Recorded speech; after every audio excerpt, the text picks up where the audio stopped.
Assalamualaikum warahmatullahi wabarakatuh. Perkenalkan, nama saya Amelia dengan NIM 202111117 dari kelas 2D jurusan Hukum Ekonomi Syariah Fakultas Syariah IAIN Surakarta. Di sini saya akan menjelaskan poin tentang Khawarij, tentang iman, dosa, khalifah, mukmin, dan kafir. Langsung saja kita menuju ke PowerPoint.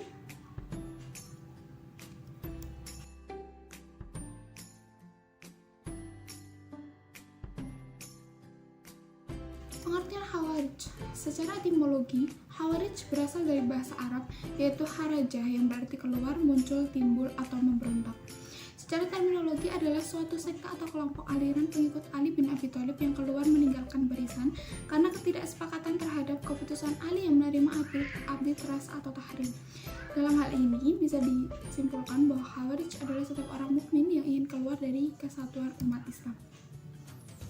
Langsung saja kita menuju ke pokok pembahasan kita pada pagi hari ini, yaitu pandangan Khawarij tentang iman. Iman menurut aliran Khawarij bukan merupakan pengakuan dalam hati dan ucapan dengan lisan saja. Akan tetapi, amal ibadah dan kewajiban agama juga merupakan bagian dari keimanan. Orang yang tidak melakukan sholat, puasa, zakat, dan lain sebagainya yang diwajibkan oleh Islam, maka termasuk kafir. Jadi, apabila seorang mukmin melakukan dosa besar maupun kecil, maka orang itu termasuk kafir dan wajib diperangi serta boleh dibunuh. Harta bendanya boleh dirampas menjadi harta ghanimah. Maka logikanya, siapapun yang menyatakan dirinya beriman kepada Allah dan bahwa Muhammad adalah Rasulnya tetapi tidak melakukan kewajiban agama, bahkan melakukan perbuatan dosa oleh Khawarij, telah dipandang sebagai kafir. Di sini ada 4 sekte tentang iman, yaitu yang A, sekte Azarikah, B, sekte Najdah, C, sekte Ajaridah, dan D, sekte Ibadiyah. Untuk lebih jelas nanti bisa dibaca di makalahnya. Lalu kita menuju ke poin yang B, yaitu pandangan Khawarij tentang dosa. Pelaku dosa besar dalam pandangan Khawarij telah beralih status keimanannya menjadi kafir milah atau kafir agama dan telah keluar dari agama Islam. Pada hal ini, subsekte Najdah tidak jauh berbeda dari Azarikah. Meskipun secara umum subsekte Khawarij berpendapat bahwa pelaku dosa dianggap kafir, tetapi masing-masing subsekte berbeda pendapat tentang pelaku dosa besar dan diberi predikat kafir. Selanjutnya, hukum kafir ini telah mereka luaskan. Artinya yang termasuk ke dalam kafir adalah tiap orang yang berbuat dosa besar. Di sini ada 4 sekte tentang dosa, yaitu A, Azarikah, B, Najdah, C, An-Najdah, dan D, Al-Muhaddimat. Lalu kita menuju ke poin yang C, teman-teman semuanya, yaitu poin yang C, pandangan Khawarij tentang khalifah. Apabila firqah Syiah berpendapat bahwa khalifah itu bersifat waratsah, yaitu warisan turun-temurun, dan kemudian yang terjadi khalifah Bani Umayyah dan Bani Abbasiyah, maka berbeda sekali dengan pendirian Khawarij tentang khalifah. Mereka memilih kedudukan khalifah secara demokrasi melalui pemilihan bebas.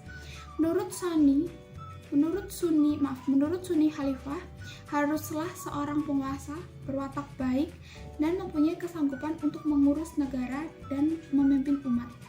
Hubungannya dengan prinsip, walaupun Khawarij berkelompok-kelompok dan bercabang-cabang, mereka tetap berpandangan sama dalam 2 prinsip. Yang pertama, permasalahan pandangan mengenai kepemimpinan. Mereka sepakat bahwa khalifah hendaknya diserahkan mutlak pada rakyat untuk memilihnya dan tidak ada keharusan dari kabilah atau keturunan tertentu seperti Quraisy atau keturunan Nabi. Yang kedua, persamaan pandangan yang berkenaan dengan akidah. Mereka berpendapat bahwa mengamalkan perintah-perintah agama adalah sebagian dari iman, bukan iman secara keseluruhan. Adapun doktrin-doktrin pokok Khawarij, jadi di sini ada doktrin pokok Khawarij, ada 11 poin ya. Langsung saja, yang pertama adalah khalifah atau imam harus dipilih secara bebas oleh seluruh umat Islam. Yang kedua, khalifah tidak harus dari keturunan Arab.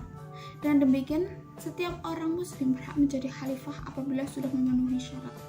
Yang ketiga, khalifah dipilih secara permanen salam yang bersangkutan bersikap adil dan menjalankan syariat Islam. Ia harus dijatuhi hukuman bahkan dibunuh kalau melakukan kezaliman. Yang keempat, khalifah sebelum Ali atau Abu Bakar, Umar, Utsman adalah sah. Tetapi setelah tahun ke-7 dari masa kekhalifahannya, Utsman radhiyallahu anha dianggap telah menyeleweng. Yang kelima, khalifah Ali adalah sah.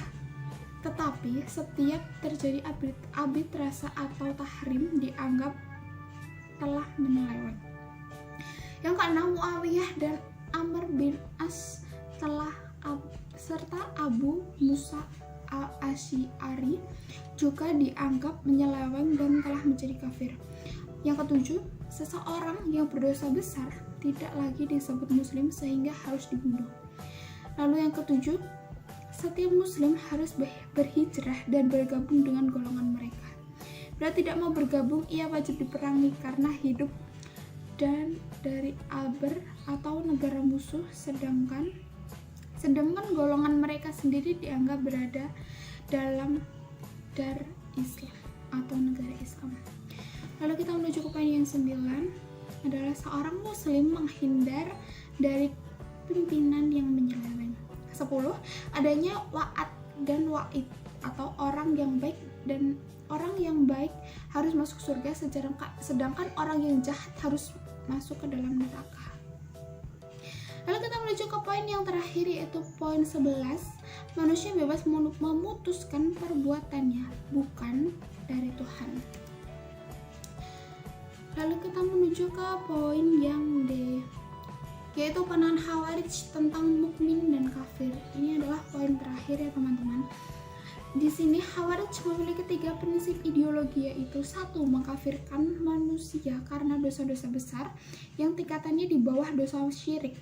2. Memberontak karena pemerintahan muslim dan mematahkan tongkat ketaatan. 3. Menghalalkan darah kaum muslimin. Lalu di sini juga ada pokok-pokok ajaran Khawarij. Di sini ada 4, yaitu yang A. Orang mukmin yang berbuat dosa besar adalah kafir dan telah keluar dari Islam dan wajib dibunuh. B. Ibadah termasuk rukun iman. Maka orang yang tarikus sholat dinyatakan kafir. C. Anak-anak orang kafir yang mati waktu kecilnya juga masuk neraka. Dan yang D. Menurut mayoritas pemuka Khawarij berpendapat bahwa semua dosa besar adalah kufur. Orang yang melakukan dosa besar itu dihukum kafir dan kekal di dalam neraka. Di sini juga ada Khawarij membagi golongan kafir menjadi 2 golongan, yaitu kafir al-nikmah dan kafir al-millah. Yang pertama, kafir al-nikmah. Kafir al-nikmah ialah orang yang tidak bersyukur terhadap nikmat-nikmat yang diberikan Tuhan. Jadi ini bisa dikatakan orang yang tidak bersyukur terhadap nikmat-nikmat Allah. Lalu yang kedua adalah kafir al-millah, adalah orang yang keluar dari agama. Lalu yang terakhir adalah sekte mukmin dan kafir. Di sini ada 2 sekte yang saya sebutkan, yaitu A. Sekte al-muhakkimah dan B. Sekte al-zarikah. Baik, terima kasih, itu presentasi dari saya. Apabila ada salah kata atau perbuatan saya mohon dimaafkan. Wassalamualaikum warahmatullahi wabarakatuh.